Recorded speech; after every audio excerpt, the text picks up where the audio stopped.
Hai teman-teman, selamat datang di channel YouTube Dingdong Kitchen. Kali ini temenin saya untuk bikin menu takjil berbuka puasa. Ini saya pengen yang manis-manis. Tentunya teman-teman sudah gak asing lagi dengan makanan satu ini. Ada yang menyebutnya ini bubur cenil, bubur gerendul, ada juga yang menyebutnya dengan kolak biji salak. Jadi tergantung dari daerah masing-masing. Ternyata bikin kolak biji salak ini mudah banget. Saya kira ribet, ternyata enggak. Bahannya juga ada di sekitar kita pastinya. Bagi teman-teman yang belum pernah bikin dan penasaran, tonton terus videonya sampai selesai. Sebelum lanjut ke videonya, bagi teman-teman yang belum subscribe, mohon dukungannya untuk subscribe. Boleh like jika suka dan share ke sosial media teman-teman semua. Di sini sudah saya siapkan 500 gram ubi. Ini saya menggunakan ubi kuning. Memang kalau belum direbus warnanya pucat seperti ini ya teman-teman. Tapi nanti kalau udah direbus warnanya bakal lebih kuning dan cantik banget. Nah ini sudah saya siapkan kukusan. Kukusannya udah mendidih. Kita masukkan ubinya. Kita rebus sekitar 10 menit atau hingga ubinya empuk.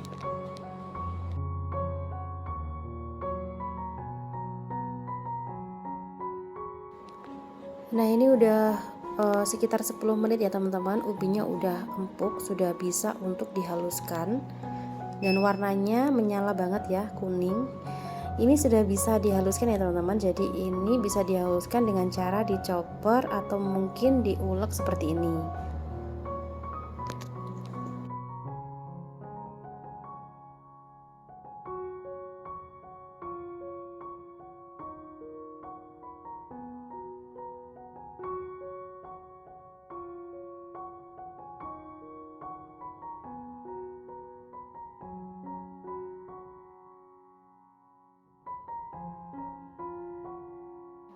Kalau ubinya udah lembut, sudah diulek semuanya, ini mau saya tambahkan 100 gram tepung tapioka atau setara dengan 10 sendok makan tepung tapioka.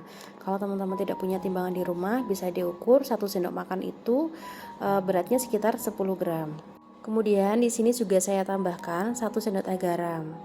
Dan ini mau saya aduk hingga tercampur rata dan bisa dipulung.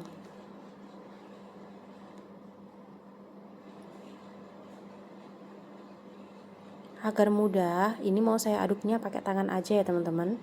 Ini diaduk, diuleni sampai tercampur rata.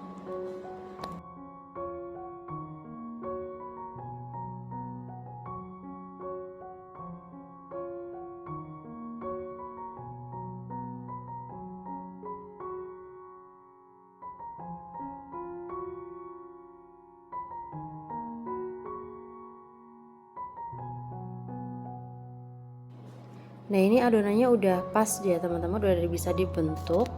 Ambil sedikit adonan kemudian bulatkan seperti ini. Untuk besar kecilnya bulatan tergantung dari selera teman-teman aja. Kalau saya seukuran ini aja menurut saya udah pas. Lakukan hingga semua adonan selesai dibulatkan.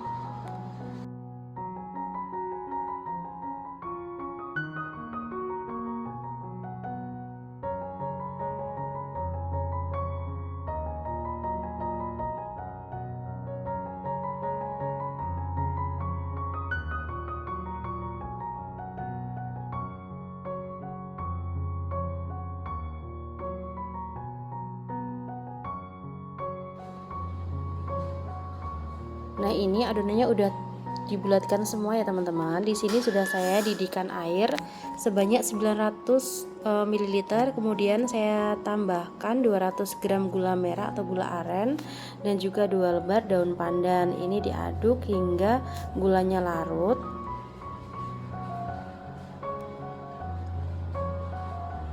Kalau gulanya udah larut dan hampir mendidih, ini boleh dimasukkan adonan yang sudah kita bulatkan tadi ya.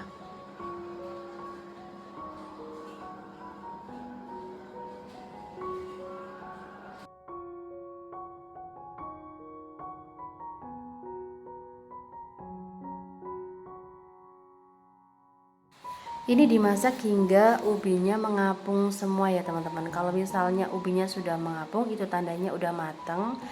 Sambil menunggu ubinya mengapung dan matang, kita siapkan larutan untuk mengentalkan.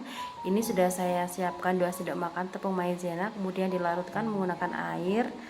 Nah, ini nanti fungsinya agar larutan gula merahnya itu mengental.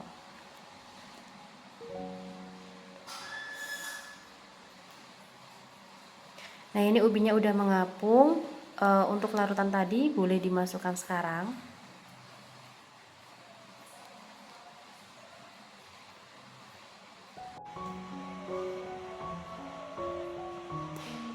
Kemudian ini diaduk hingga larutan gula merahnya mengental dan sampai meletup-letup. Kalau udah meletup-letup, artinya udah mendidih dan ini sudah matang, bisa diangkat dan siap untuk disajikan. Kemudian ini untuk kuah gurihnya sudah saya siapkan 2 bungkus santan kara yang saya tambahkan airnya ini sekitar 200 ml sehingga volume terakhirnya mencapai 300 ml ya teman-teman. Kemudian saya tambahkan 1 sendok teh garam dan juga daun pandan 1 lembar.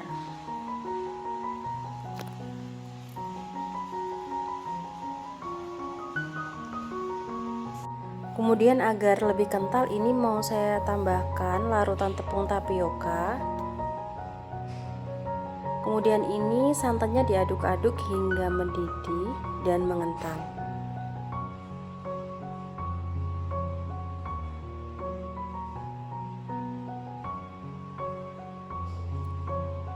Kalau santannya udah mendidih seperti ini, api kompornya bisa dimatikan dan santan siap untuk disajikan.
Dengan bahan ubi 500 gram aja menurut saya ini sudah lumayan banyak ya hasilnya, jadi bisa berbagi ke saudara-saudara. Nah, ini udah waktunya berbuka puasa, mau saya icipin.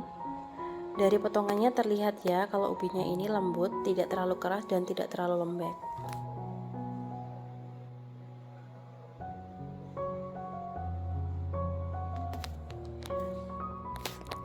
Rasanya manis tapi tidak terlalu yang manis banget. Jadi bagi teman-teman yang suka manis, silahkan ditambahkan gula pasir sekitar 3 sendok makan. Bubur atau kolak ini rasanya sama seperti bubur dan kolak pada umumnya. Jadi ada perpaduan rasa manis dan gurih dari santannya. Terima kasih teman-teman yang sudah menonton hingga selesai. Jangan lupa nonton video Dingdung Kitchen yang lainnya juga. Sampai jumpa di video Dingdung Kitchen selanjutnya. Bye.